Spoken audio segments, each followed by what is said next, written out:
Bonjour à tous, je suis ravi de vous retrouver sur canalturf.com pour évoquer les réunions premium de ce jeudi 17 mars. Des réunions qui vont nous emmener tout d'abord sur les programmes de Caen avec le tiercé quarté quinté plus du jour. Nous aurons également quelques épreuves intéressantes sur cet hippodrome normand. Ensuite, nous prendrons la direction de l'hippodrome de Lyon-la-Soie en réunion 4 puisque j'ai eu l'occasion de m'entretenir avec plusieurs professionnels y participant. Certains d'entre eux ont d'ailleurs manifesté une confiance affichée. Sachez également que vous pouvez liker, partager ce programme, c'est gratuit et c'est possible via nos différents réseaux sociaux. Ne vous en privez surtout pas. Donc concernant ce quintet, il s'agira du prix de Canapville, une épreuve réservée aux 5 ans. J'aime beaucoup dans cette course numéro 2, c'est Bill Jepson qui, après avoir pris une bonne deuxième place pour ses débuts à Vincennes, s'est imposé dernièrement au mois de février. Il sera de nouveau pieds nus, vu le style de sa dernière victoire, je le pense capable de confirmer, à condition bien sûr qu'il négocie bien les virages corde à droite. Le 3, Born to GSO, est une jument italienne, comme notre favori. Elle a débuté sa carrière en Italie avant de rejoindre l'effectif de Jean-Michel Bazir au cours de l'hiver, une période durant laquelle elle a notamment signé 2 plaisants succès. À mon avis, elle est en retard de gain. Elle peut en combler une partie ici. Côté tricolore, attention numéro 8, Helios Somoli, qui affiche déjà 11 podiums, dont 8 succès en 18 courses courues, un trotteur préservé qui possède de la qualité. La dernière fois, sans être encore revenu au top de sa forme, il a gagné un quintet plus le 24 février. Mathias Dudouis l'aime beaucoup. Ce cheval lui a permis donc de remporter un quintet dernièrement. Le cheval est également très performant sur les parcours corde droite. Il y compte déjà 3 succès. À mon avis, sa place est sur le podium. Il pourrait bien inquiéter d'ailleurs les précédents nommés, et selon moi, il y aura une cote intéressante sur sa chance, de par notamment la drive de Mathias Dudouis, l'homme de confiance de l'écurie Fichot. Le 5 dans cette épreuve, c'est Hold Up de Dijon. Il a prouvé qu'il était compétitif à ce niveau, à condition qu'il reste sage, lui qui a également des références corde à droite. Le 1, c'est Boston Louis, attention à lui, c'est vrai qu'il a été disqualifié en dernier lieu, mais j'avais bien aimé sa 5e place obtenue le 10 mars à Vincennes, où ce jour-là, le cheval avait été contraint de progresser le nez au vent un bon moment. Donc ici, à la faveur d'un meilleur scénario de course, il pourrait bien venir corser les rapports. Le numéro 7, c'est Histoire moderne. Elle a bien couru dernièrement à Vincennes, 5e, honorable, sans être véritablement lâchée pour finir. Sachez qu'elle a couru 2 fois à Caen, résultat, 2 victoires, invaincue sur cette piste. Elle mérite une note de méfiance. Pour les places, j'ai également retenu le numéro 16, Hermine Girl, qui a été jugé digne de courir le prix de sélection en fin d'hiver et qui depuis s'est classé bonne deuxième à Caen. Le seul bémol la concernant, c'est son rendement de distance. Cela dit, une place peut lui revenir, tout comme le 6 Hiatus. S'il est sage, il pourrait bien prendre une 4e, 5e place à une cote intéressante. En cas d'en partant, j'ai cité le numéro 4, Bello Winner, qui effectue une course de rentrée. Donc pour moi, 3 bases, 2, 3 et 8 pour ce quintet du jeudi 17 mars. Ensuite, j'ai retenu le 5, le 1, le 7 et le 16, et beaucoup plus loin, éventuellement le numéro 6, si vous préférez investir sur des combinaisons en champ réduit. 2, 3, 8 pour les bases, derrière 5, 1, 7 et 16, selon moi. Le 6, c'est une affaire d'impression. La suite du programme, dans la deuxième, j'aime beaucoup le 202 Aide, un cheval que j'ai remarqué à diverses reprises en province. C'est un bon droitier, et à mon avis, dans ce lot, il pourrait bien intégrer le podium à une carte intéressante, même s'il trouvera sur sa route le numéro 5, Hub, auteur d'une course de rentrée victorieuse, un cheval en retard de gain qui doit pouvoir s'imposer, et le 201 également, Hipster de KO, qui collectionne les bons résultats depuis plusieurs semaines. 205, 201 et pour une cote, le 202. Concernant la troisième, j'ai pu converser avec l'entraîneur Stéphane Stevens, un entraîneur basé en Belgique.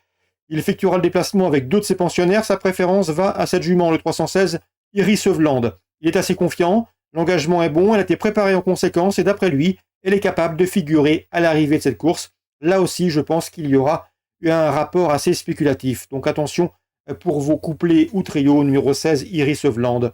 On peut lui opposer logiquement le numéro 9, Inaction, qui reste certes sur une disqualification, mais qui vaut bien évidemment un lot de ce genre.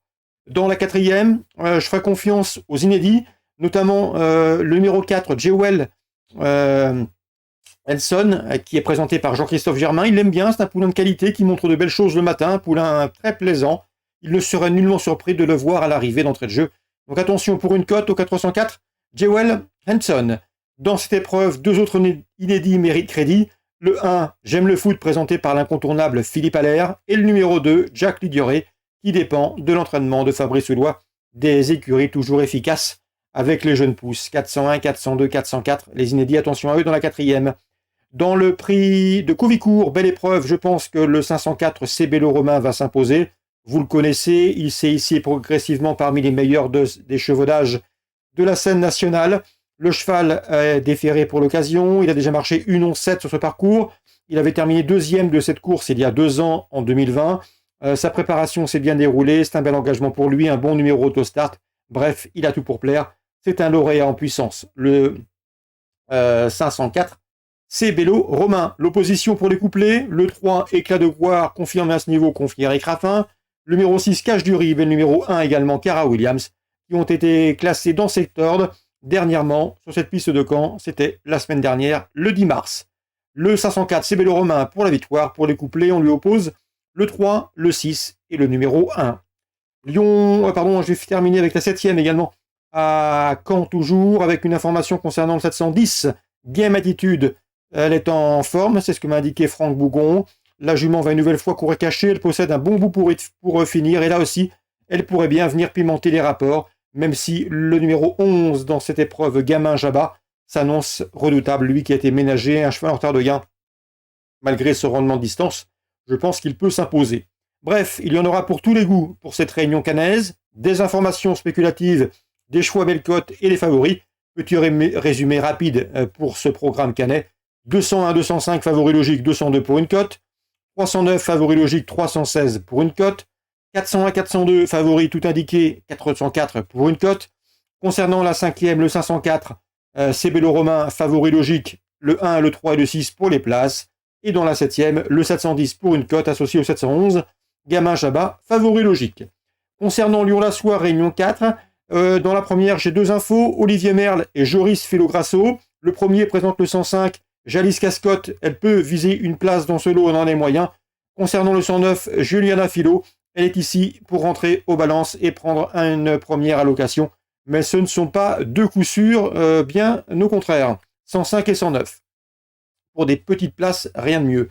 Dans la 3e, le 304 Follet Bussonnet, à mon avis, va s'imposer. Il a tout pour plaire, une forme avérée, un bon numéro auto-start. Il sera pieds nus, c'est un Satan, il affronte ses aînés, il n'y a pas de 6 ans dans la course. Bref, il s'annonce redoutable. Le 304 Follet Buissonnet. Concernant la 4e, Guillaume Huguet m'a parlé en bien du 411 Harlem du Boulet. Cela fait plusieurs fois qu'il nous le recommande et le cheval a toujours répondu présent. Une nouvelle fois, sa place est à l'arrivée. Il devra surtout redouter le numéro 12, Horus de Romaz. Il reste sur un plaisant succès dans la région. 411, 412 pour d'éventuels couplets. Dans la suivante, Jonathan Coq nous avait parlé en bien du 507. C'est Imperial Quai qui a gagné dernièrement.